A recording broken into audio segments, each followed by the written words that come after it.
우리 다 같이 일어나서 하나님 말씀 듣겠습니다. 오늘 주보에는 히브리서라고 되어 있는데요, 레위기 4장 1절로 2절입니다. 하나님 말씀을 같이 잘 읽으면 좋겠습니다. 우리 모두 합독해서 읽겠습니다. 여호와께서 모세에게 말씀하여 이르시되 이스라엘 자손에게 말하여 이르라.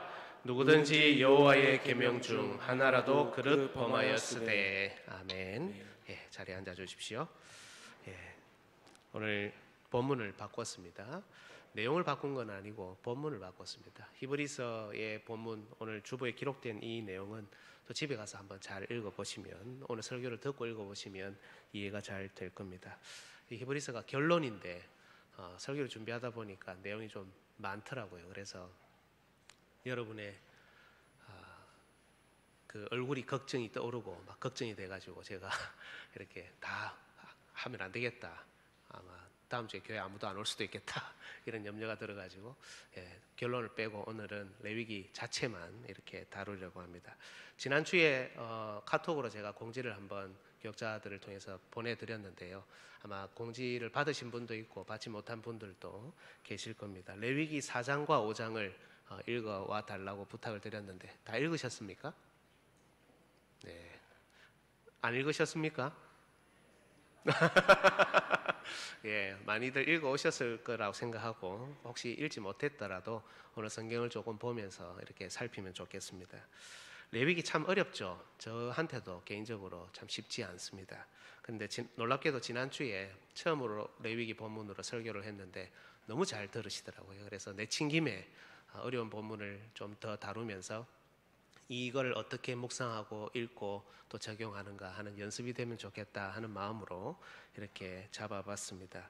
또 설교를 통해서 이런 은혜가 있기를 바라고, 또 무엇보다 이 속죄제에 담아두신 하나님의 구원의 경륜을 또 발견할 수 있는 은혜가 있기를 주님의 이름으로 축복합니다. 여러분, 제사는 총 몇 개 있습니까? 네? 5개. 맞습니다. 네, 5개 있습니다. 제가 잘 들은 거 맞죠? 저기서는 7개인데 제가 5개 이렇게 받은 거 아니죠, 그죠? 네, 한번 보시겠습니다. 제사는 여러분 5개인데요. 클릭 한번 해주십시오. 번제, 소제, 화목제, 속죄제, 속건제 이렇게 됩니다. 앞에 세 제사는 레위기 1장, 2장, 3장이에요. 자발적인 제사로 분류가 되고, 뒤에 두 제사는 속죄, 정결을 위한 제사로 분류가 됩니다. 그런데 이게 자발적인 제사이기 때문에 번제, 소제, 화목제는 누구든지 예물을 드리려거든 이렇게 시작합니다. 자발적인 제사이기 때문이죠. 다음 구절을 한번 보시겠습니다. 여기도 번제, 소제, 화목제 차례대로 있는데 보시면 알겠지만 누구든지 이 예물을 여호와께 드리려거든.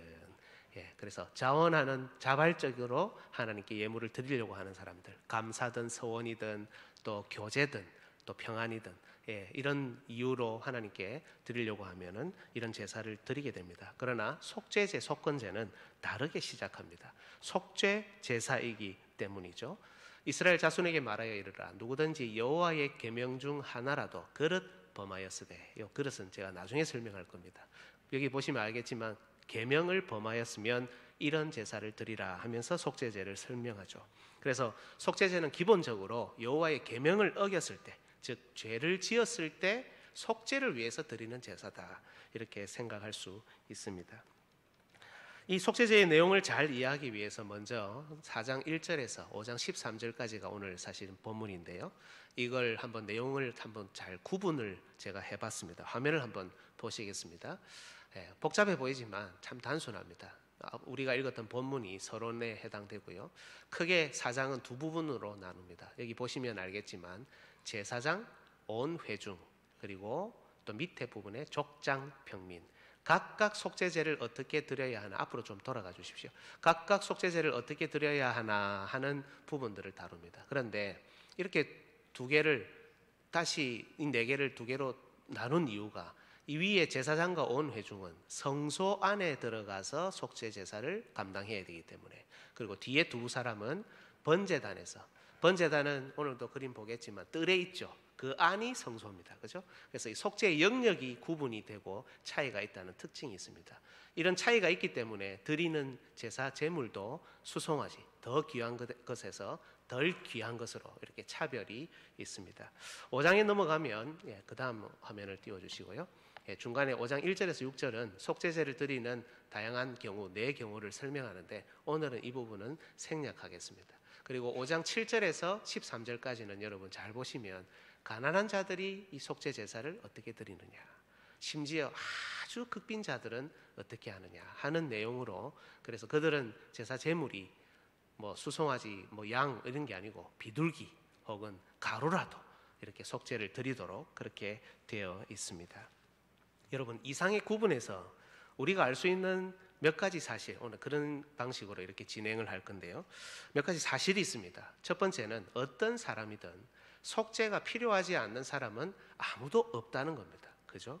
그가 성소에서 하나님을 섬기든 제사장이든 자기 영역을 살아가는 일반 백성이든 지도자인 족장이든 온 회중이 집단적으로든 개인으로든 부유하든 중산층이든 가난하든 심지어 극빈자든지 간에 누구라도 하나님 앞에서 죄인이고 죄의 문제에서 벗어날 수 없으며 얼마든지 죄에 노출될 수 있다는 걸 보여주죠. 하지만 우리 하나님께서는 죄 지었다고 바로 때리고 막 죽이고 내치는 분이 아니라 그 누구라도, 심지어 아주 가난한 사람, 극빈자라 할지라도 회개의 기회를 주시고 하나님께 나아올 수 있는 길을 열어주셨다 하는 것을 속죄제는 가장 먼저 우리에게 보여줍니다. 그래서 제사장을 제외한 모든 사람의 경우는 다 이 말로 마칩니다. 성경을 여러분 직접 한번 보시면 좋을 텐데요. 레위기 4장 20절을 한번 보십시오. 이게 이제 성경을 보시면 앞에 12절까지가 제사장의 속죄제고 13절부터 온 회중이 범죄했을 때 하는 속죄제가 이어지는데요. 그 결론에 해당하는 20절을 보면 끝부분에 이게 보입니까? 속죄한즉 그들이 사함을 받으리라. 눈에 보이십니까? 그죠? 그리고 22절부터 족장이 범죄했을 때 드리는 속죄제의 결론, 이 속죄제가 시작되는데 그 결론은 26절입니다. 거기도 보면 속죄한즉 그가 사함을 얻으리라. 그 다음에도 속죄한즉 그가 사함을 얻으리라. 모든 경우에 속죄한즉 그가 사함을 얻으리라. 이렇게 기록이 되어 있습니다. 즉 여러분, 속죄제는 첫 번째, 그 누구라도 죄에서 벗어날 수 없다는 이 슬픈 사실을 우리에게 알려주지만 동시에 그 누구라도, 어떤 종류의 사람이라도 하나님께 나아갈 수 있는 길이 열려 있다는 이 하나님의 은혜를 우리에게 보여줍니다. 두 번째 우리가 알 수 있는 사실은요, 사람에 따라 죄의 영향력의 차이가 있다는 겁니다. 지난주에 봤던 그림을 한번 더 보겠습니다. 복습합니다. 여기 뜰, 그리고 성소에 제가 빨간색으로 동그라미를 쳐놨는데요. 이 바깥에 진영을 치고 백성들이 삽니다. 그리고 바깥 진영보다는 뜰이 거룩하죠. 뜰보다는 성소가 거룩합니다. 그리고 성소보다는 지성소가 가장 거룩하고 훨씬 거룩합니다. 그런데 앞서 제가 잠시 언급을 했지만 사람에 따라 속죄의 영역이 다릅니다. 제사장과 온 회중의 경우에는 바로 이 성소 안에서 속죄 제사를 감당하고 밖으로 나갑니다. 그리고 족장과 평민은 성소 안에 안 들어오고 번제단에서, 뜰에 있는 번제단에서 이 절차를 감당합니다. 여러분, 성경을 직접 보면서 한번 그 과정을 보면 좋을 것 같은데요. 4장 6절을 한번 보십시오. 이게 제사장이 드리는 속죄제의 절차입니다. 제사장이 수송아지를 잡아서 피를 가지고 성소 안으로 들어갑니다. 6절에 보면 성소의 휘장 앞에 7번 손가락으로 그 피를 찍어서 뿌립니다. 뿌리고 난 다음에 7절을 보면 향단불에, 지난 시간에 살폈죠. 성소 안에 있는 세 기구 중에 가운데 있는 기구, 향단불에 바르고 나머지 피는 가지고 뜰로 나와서 번제단 밑에다 쏟아 붓습니다. 8절부터 보면 기름을 떼내는 게 있어요. 기름은 하나님의 것이기 때문에 이 송아지의 몸에 있는 모든 종류의 기름을 다 떼어내어서 10절에 제가 한 거 아닙니다. 제가 했습니까 혹시? 10절에 번제단에서 이걸 다 불태웁니다. 그리고 기름을 떼내고 나면 가죽과 고기, 심지어 똥까지 남죠. 그게 11절 12절. 이거는 지난 시간에도 살폈는데 가지고 여기서 태우는 게 아니라 진영 바깥쪽으로, 훨씬 밖으로 나가서, 백성들을 지나서 더 바깥쪽으로 나가서 거기에서 모두 다 불태웁니다. 그죠? 이게 이게 제사장의 속죄제고 그 밑에 온 회중의 속죄제도 똑같은 절차로 진행됩니다. 그런데 여러분, 족장과 평민은 성소 안에 안 들어갑니다. 안 들어가도 됩니다. 뜰에서만 합니다. 이것 역시 성경을 직접 보시면 좋을 텐데요. 아까 제가 22절부터 족장의 속죄제가 진행된다고 그랬죠. 그런데 25절을 보십시오. 제사장은 그 속죄 제물의 피를 손가락에 찍어 향단 뿔이 아니죠. 향단까지 갈 필요도 없고 번제단의 뿔에다 바르고 그 다음에 남은 피는 번제단 밑에 쏟습니다. 그리고 앞서 말한 대로 기름 다 떼어넣어서 번제단에서 불사릅니다. 그럼 남은 고기하고 이건 어떻게 합니까? 오늘 이 본문에는 나오지 않는데요. 6장 25절부터 보시면 성경은 그대로 두시고 화면을 보십시오, 여러분. 6장 25절부터 보시면 이렇습니다. 아론과 그의 아들들에게 말하여 이르라. 속죄제의 규례는 이러하니라. 속죄제 제물은 지극히 거룩하니 여호와 앞 번제물 잡는 곳에서 그 속죄제 제물을 잡을 것이요. 요 26절은 같이 읽겠습니다. 시작. 죄를 위하여 제사 드리는 제사장이 그것을 먹되 곧 회막들 거룩한 곳에서 먹을 것이며. 그런데 앞서 말했던 대로 성소 안에서 드리는 속죄제의 제물은 밖에 가서 태우고 성소 안이 아닌 뜰에서 했던 속죄제 제물은 제사장이 먹습니다. 나중에 여러분 집에 가셔서 오늘 주보에 적혀져 있는 히브리서 13장 이 부분을 읽어보면 그게 무슨 말인지 이해가 되실 겁니다. 결론이지만 오늘 이 부분은 살피지 않겠고요. 어쨌든 성소에서 사람에 따라서 성소와 번제단, 뜰 이 영역이 속죄 영역이 다르다는 겁니다. 이걸 그림으로 다시 정리하면 여러분 이렇습니다. 제가 친절하게 여러분을 위해서 다 그려왔는데요. 다시 한번 화면을 보겠습니다. 네, 지난 시간에 봤던 건데요. 제사장과 회중의 경우 속죄의 과정이 어디에서 일어나느냐? 성소 안, 휘장 앞, 그죠? 바로 저기 클릭 한번 해주십시오. 분향단 쪽에서 저 네모가 그려져 있는 저 부분에서 일어납니다. 그리고 뜰에 번제단으로 나가서 거기에다 피를 쏟고 기름을 태우는 것으로 마무리하죠. 그런데 족장과 평민의 경우의 속죄 과정은 바로 번제단에서 클릭 한번 더 해주십시오. 바로 저기에서 일어납니다. 오직 저기에서만 일어납니다. 여러분 중에 이렇게 생각하실 분이 있을지 모르겠습니다. 목사님, 이거 차별 아닙니까? 제사장이라고 안에 좀 들어가서 하고 평민이라고 밖에서 하고 이거 차별 아닙니까? 네, 맞습니다. 차별 맞고요. 그런데 이제 화면 꺼도 됩니다. 특혜를 주는 차별이 아니라 벌을 더 심하게 주는 차별입니다. 각자가 가진 죄의 영향력이 다르기 때문에 죄의 문제를 더 심하게 다루는 차별입니다. 속죄를 거쳐야 하는 영역이 서로 다른 겁니다. 그래서 속죄 제사 제물도 차이가 있는 겁니다. 앞서 살펴봤던 거지만 표로 정리하면 이렇습니다. 성소의 영역에서 제사를 드리는 속죄 제사를 드리는 제사장과 온 회중은 제일 귀한 수송아지를 가져와야 됩니다. 그러나 번제단의 영역에서 죄의 문제를 처리하는 족장과 평민들은 형편에 따라서 신분 고하에 따라서 순염소, 암염소, 어린 양을 가지고 오도록 되어 있습니다. 여러분, 제사장은 직분자죠. 제사장 한 명의 영향력이 온 회중에 미칩니다. 그 죄의 영향력도 온 회중에 미칩니다. 그래서 제사장과 온 회중의 속죄 제물이 똑같은 겁니다. 또 족장은 지도자죠. 이 지도자의 영향력은 일반 백성과 다릅니다.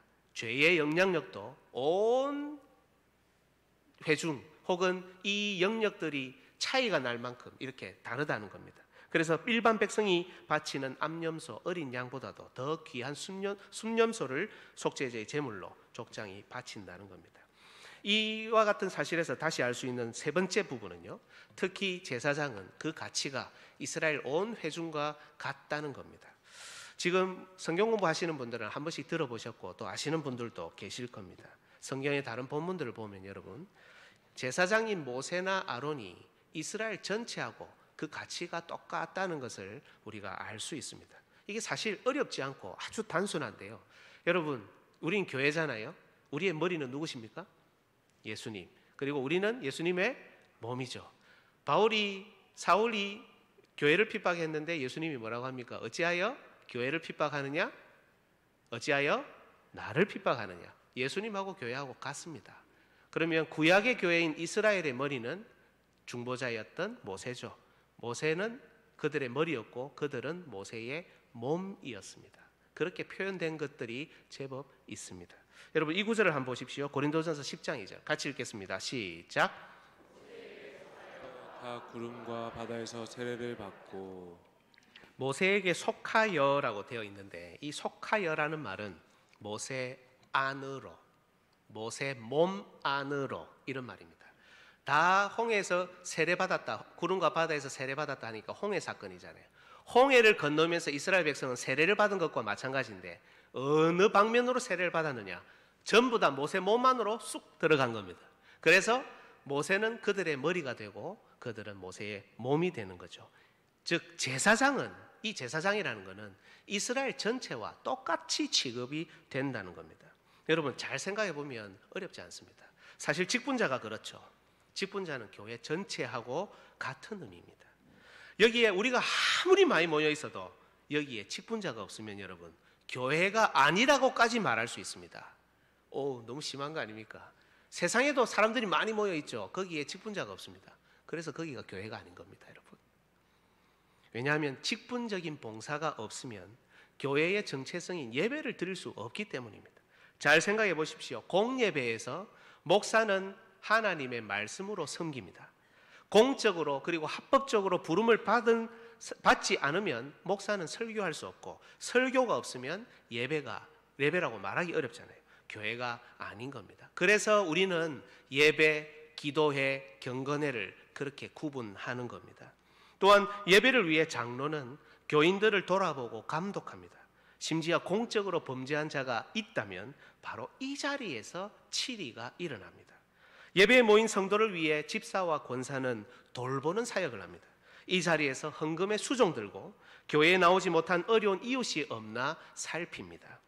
직분자가 없으면, 최소한 목사가 없으면 심지어 교회가 아니라고까지 말할 수 있는 이유가 바로 여기에 있는 겁니다. 그래서 직분자는 여러분 교회 전체와 맞먹습니다. 그렇다고 해도 과언이 아닌 겁니다. 특히 구약의 제사장은 성소에서 죄의 문제를 다루는 사람이죠. 죄의 문제에 더 민감해야 됩니다. 그래서 레위기 4장에도 보면 제사장과 다른 사람 사이에 좀 더 세밀한 차이가 있는데요. 여러분 성경을 직접 보시면 좋겠습니다. 오늘 읽었던 본문 2절을 제가 한 번 더 읽어보겠습니다. 이스라엘 자손에게 말하여 이르라. 누구든지 여호와의 계명 중에 하나라도 그릇 범하였으되, 여기 그릇이라는 말은 밥그릇이 아니고요. 부지 중에 모르고 실수로 의도하지 않게, 뜻하지 않게 이렇게 범죄했을 때라는 말입니다. 이런 경우에 속죄제 제사를 통해서 제사함을 받으라는 거죠. 그렇다면 여러분 계획하고 의도하고 악의적으로 범한 죄는 어떻게 됩니까? 우리 세상법에도요 지금 계획적인 살인, 계획적인 범죄는 어떻게 됩니까? 더 심하게 취급을 받죠. 성경도 똑같습니다. 상식을 벗어난 게 아닙니다, 여러분. 이게 모든 경우가 똑같지 않지만 구약을 보면 심각한 범죄를 의도하고 계획하고 악의적으로 반복한 사람은 속죄제 자체를 드릴 수 없습니다. 따라서 죄사함을 받지 못합니다. 구약을 말하는 겁니다, 여러분. 예를 들어서 여호와를 비방하는 것, 비방하면 안 되는 줄 아는데 비방하면 적결 처리됩니다. 부모에게 5계명이죠. 공경하라는데 부모에게 악의적으로 계속해서 제가 한 거 아니죠? 악의적으로 계속 이렇게 부모에게 패역한 일을 하면 어떻게 됩니까? 심판받아서 나무에 달립니다. 그죠? 살인은요, 직접적인 음행은요, 의도하고 계획하고 그렇게 했던 내용들은 속죄제를 드릴 새도 없이 바로 심판받습니다. 이런 범죄는 대부분 뜻하지 않게 실수로 부지 중에 범하지 않죠. 즉 그만둘 수 있는 시간이 있음에도 불구하고 그만두지 않고 결국 범죄의 길로 계속 갔기 때문에, 그죠? 그것을 반복적인 죄로 여겨서 죄사함을 받을 수 없는 겁니다.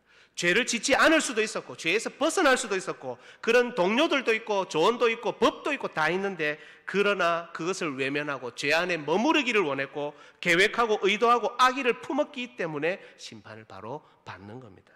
그래서 그릇, 부지 중에 지은 죄는 반면에 속죄제를 통해 제사함을 받을 수 있지만 이 악의적인 범죄들은 모두 심판을 바로 받는 겁니다.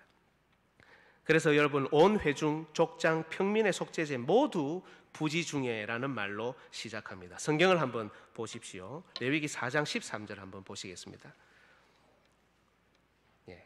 만일 이스라엘 온 회중이 여호와의 계명 중 하나라도 부지 중에 범하여 허물이 있으나 스스로 깨닫지 못하다가, 부지 중에 의도하지 않았고 실수했으니까 깨닫지 못할 수도 있잖아요.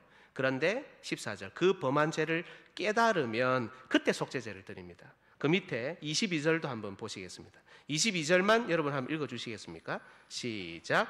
만일 족장이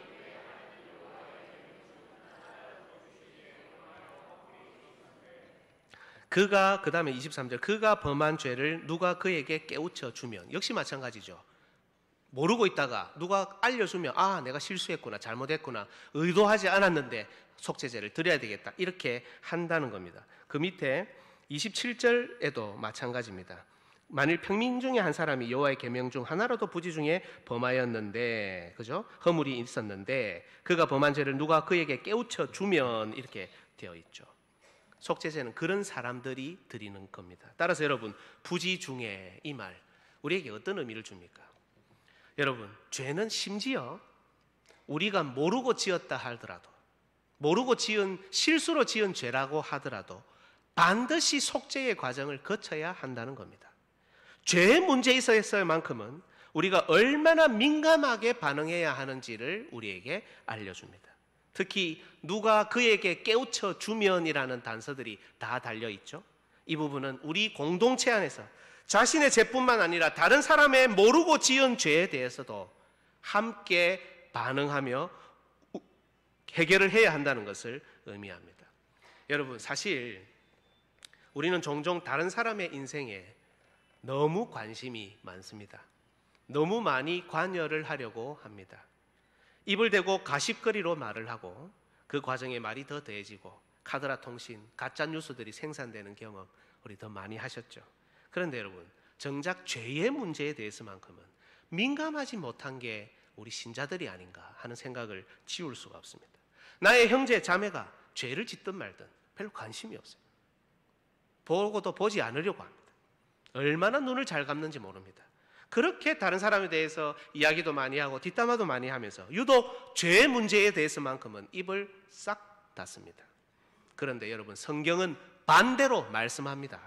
다른 사람 인생에 너무 관여하여 입을 대고 가시거리로 말을 하고 폄하하고 조롱하고 그렇게 하지 말고 오히려 사랑하고 격려하고 용서하고 위로하고 응원하되 죄의 문제에 있어서만큼은 항상 겸손히 서로 함께 권면하고 함께 대응할 것을 말씀한다는 말입니다. 제 말이 맞습니까, 여러분? 맞죠? 성경은 우리에게 그렇게 가르칩니다. 이것이 부지 중에 누가 그에게 깨우쳐 주면이라는 표현에 담긴 하나님의 마음인 겁니다. 지금 우리는 제사장의 이 가치가 회중과 같다는 것을 살피고 있습니다. 그런데 여러분, 이렇게 부지 중에 누가 깨우쳐 주면이라는 말들이 각 그 경우마다 있는데 제사장에게는 있을까요? 없을까요? 없습니다.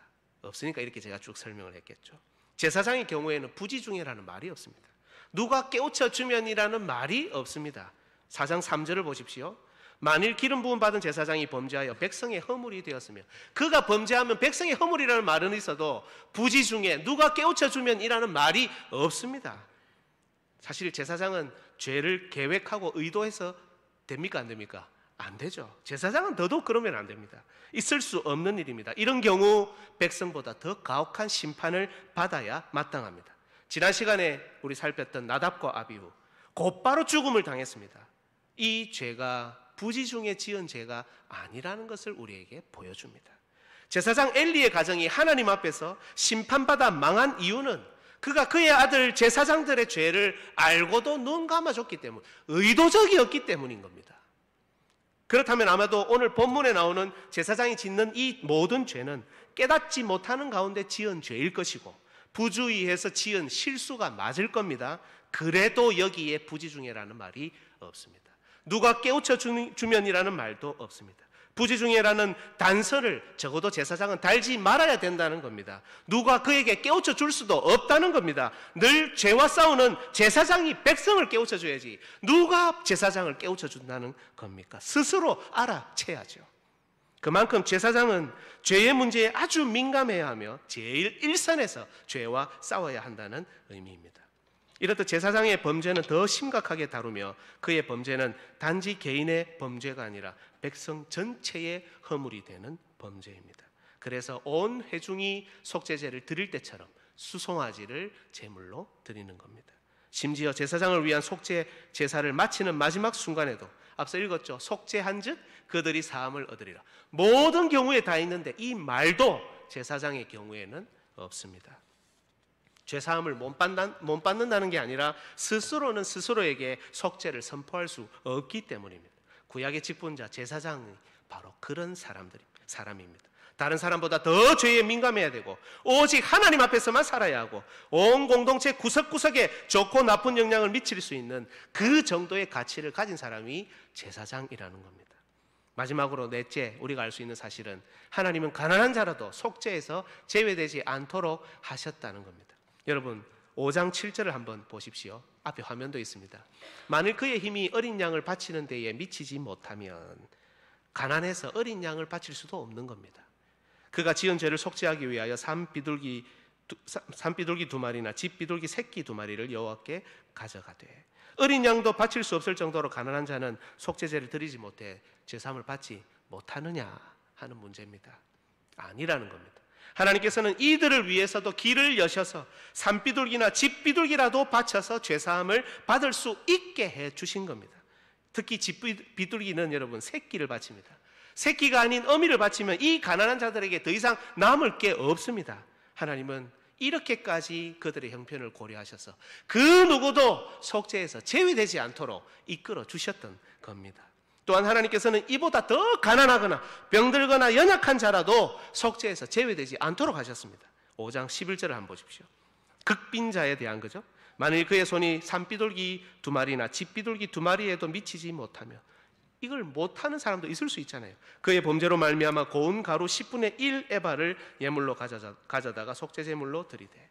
사실 여러분 잘 생각해 보시면 집에서 기르는 비둘기가 없으면 산에 가서 잡으면 되잖아요. 그러면 바칠 수 있지 않습니까? 즉 이 말씀은 가난한 자뿐 아니라 산비둘기를 잡으러 갈 수 없는 자들도 있다는 겁니다.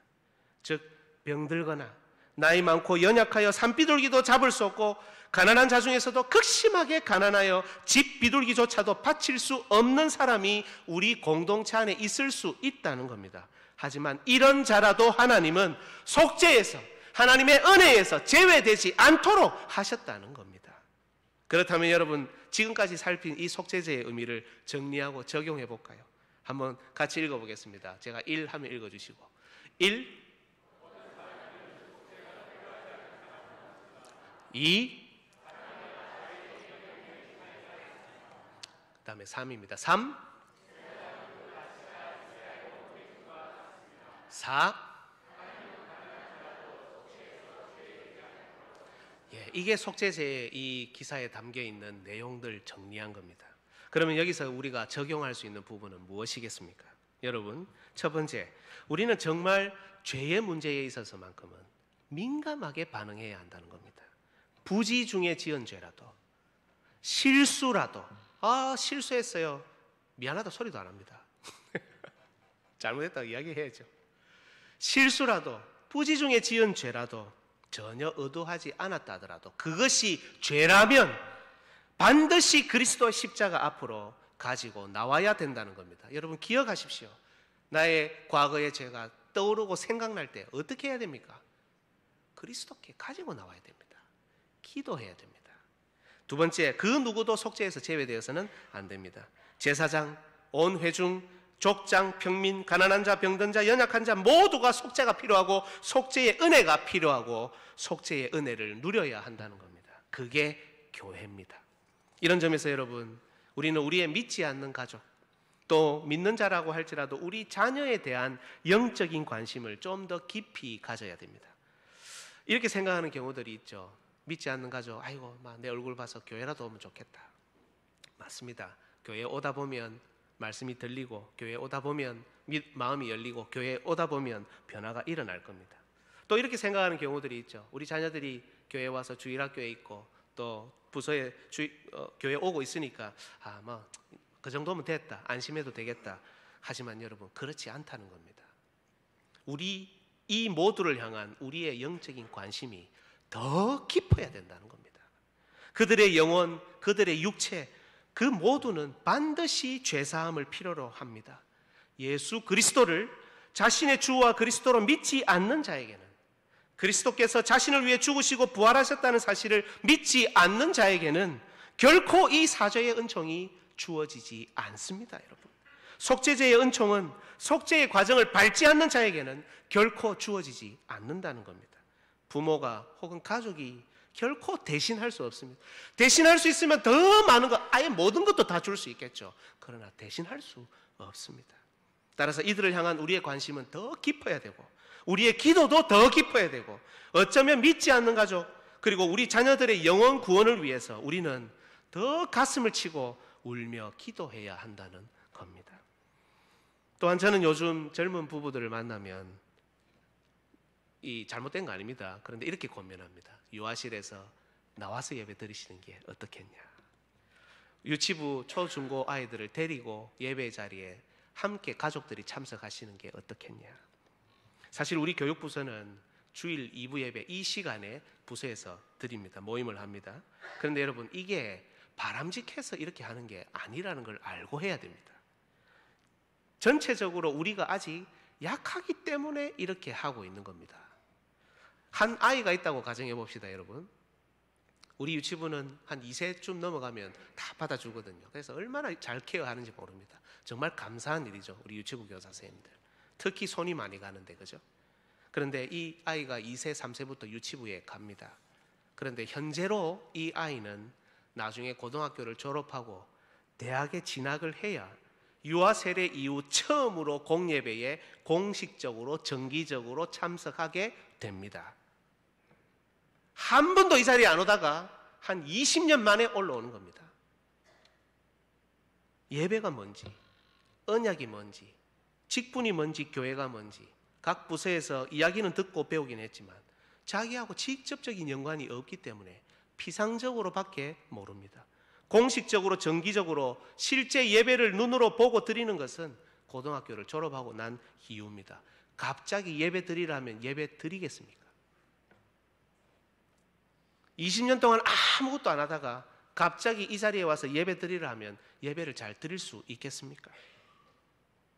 세상에 더 좋아 보이는 것을 이길 이 힘이 이 청년들한테 있겠냐는 겁니다. 우리는 예배가 생명이라고 고백하잖아요. 우리 이렇게도 생각하잖아요. 우리 평생의 모든 습관과 좋은 것들은 다 5세 전에 습관들이 형성된다. 그런데 신앙에 있어서만큼은 그 습관을 아무도 길러줄 생각이 없어요.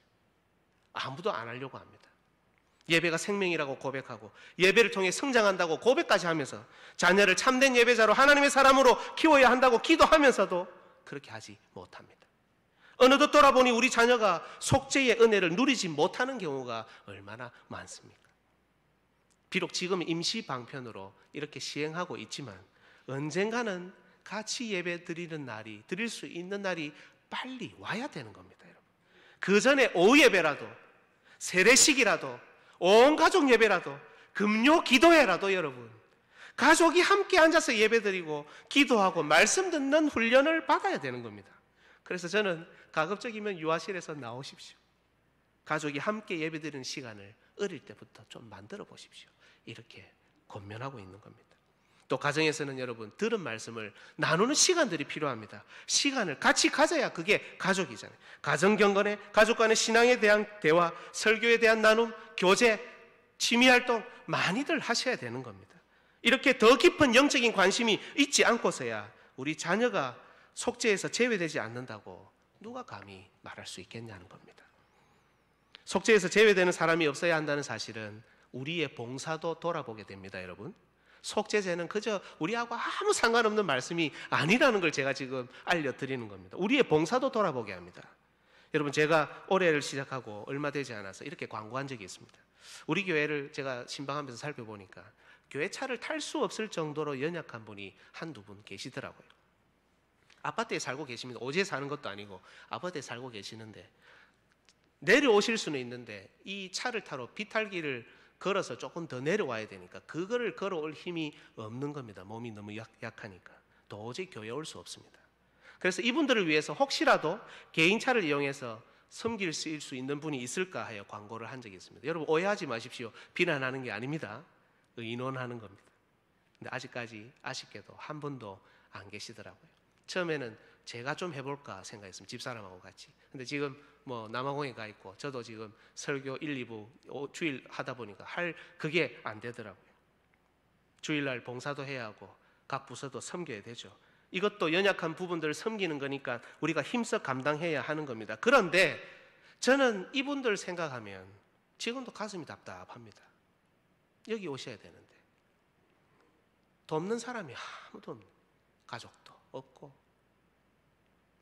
이 연약한 분들이 그리스도의 이 속죄 사역에서 제외되고 있는 것은 아닌가 염려하고 걱정될 정도입니다. 혹시 우리는 덜 중요한 것에 너무 바쁜 게 아닙니까? 혹시 우리는 어느덧 속죄의 은총이 서로 간에 필요 없어진 것이 아니냐 하는 것을 돌아보면 좋겠다는 겁니다. 세 번째, 우리에게 적용할 내용은 우리가 속죄의 은혜를 굳게 믿고 신뢰할 수 있어야 된다는 겁니다. 속죄한 즉 그들이 사함을 받으리라는 말씀처럼 하나님께서 보여주신 속죄의 길, 죄사함의 길을 걷는 자는 반드시 죄사함의 은총을 믿고 신뢰할 수 있다는 겁니다. 많은 경우에 신방을 해보면 여전히 죄의 쓴뿌리들을 가지고 계신 분들이 있습니다. 그것 때문에 힘들고 괴롭습니다. 그런데 여러분, 사죄의 은총을 믿지 못했습니다. 신뢰하지 못했습니다. 하나님은 속죄의 길을 통과한 자를 위해서 동이 서에서 먼 것 같이 그 죄가를 완전히 멀리 옮기셨고요, 그 죄를 기억조차 하지 않으신다고 말씀하셨습니다. 우리가 어떤 종류의 사람이든지 상관없습니다. 만약 우리가 그리스도의 십자가 앞에서 회개했다면, 이제는 양과 소의 피가 아니라 그리스도의 피로 속죄를 받았다면 우리에게 여전히 앞으로도 이 속죄의 은총이 확실하게 주어진다는 것을 믿고 신뢰할 수 있어야 한다는 겁니다. 마지막으로 여러분, 넷째, 직분자는 정말 영적으로 건강하고 긴장해야 합니다. 직분자의 영향력이 온 회중에 미칩니다, 여러분. 그래서 직분자 여러분이 죄에 빠지면 죄에 대한 심판도 더 큽니다. 물론 우리는 여전히 사죄의 은총을 사모하며 하나님의 은혜를 소망할 수 있습니다. 하지만 직분자 한 사람으로 인해서 여러분의 잘못된 말 한마디, 잘못된 행동 하나 때문에 온 교회가 시험에 빠질 수도 있고 영적인 궁핍함에 접어들 수도 있고, 심지어 구약 성경을 보면 그 한 사람 때문에, 그 한 사람이 미친 죄의 영향력 때문에 온 교회가 하나님을 버릴 수도 있습니다. 그게 직분자입니다, 여러분. 이게 가벼운 게 결코 아니라는 겁니다. 직분자 여러분의 예배 생활, 여러분의 봉사, 여러분의 헌금 생활, 여러분의 말과 행동, 여러분의 성도를 향한 섬김과 교제 모두는 정말 우리 공동체, 우리 가정, 우리 교회를 건실하게 세워나가는, 덕을 세워나가는 것이어야 한다는 겁니다. 주 안에서 사랑하는 여러분, 이 모든 게 속죄제가 담고 있는 내용입니다. 속죄제는 정말 우리를 때로는 찌르기도 합니다. 그러나 우리를 돌아보며 경성하게 하고 하나님의 크시고 한량없는 은혜를 보여주며 우리 교회가, 우리 공동체가 어느 방향으로 나아가야 하는지까지도 우리에게 보여줍니다. 이 시대 우리는 더 이상 속죄제를 드리지 않습니다. 예수 그리스도께서 완성하신 속죄 사역이 우리에게 있기 때문입니다. 하지만 우리가 때때로 죄에 노출될 때마다, 실수할 때마다, 부지 중에라도, 때론 우리가 교회 생활을 제대로 하지 못한다고 느낄 때, 뭔가 신앙에 문제가 있다고 느낄 때, 우리 가정과 공동체에, 교회 공동체에 위기가 닥쳐오고 있다고 느낄 때, 또 부족함을 느낄 때마다 하나님께서는 우리에게 이 속죄제의 의미를 가슴에 새기기를 원하신다는 겁니다. 오늘도 하나님의 마음을 우리 가슴 속에 새기고 이번 한 주도 속죄의 은혜를 누리며 그 은혜 위에서 우리의 신앙을 성숙하게 세워나가는 저와 여러분 모두 되시기를 주님의 이름으로 축복합니다. 아멘. 이 시간 우리 노창현 집사님, 김도영 형제 나오셔서 봉헌송 하실 때 준비한 예물 하나님께 드리겠습니다.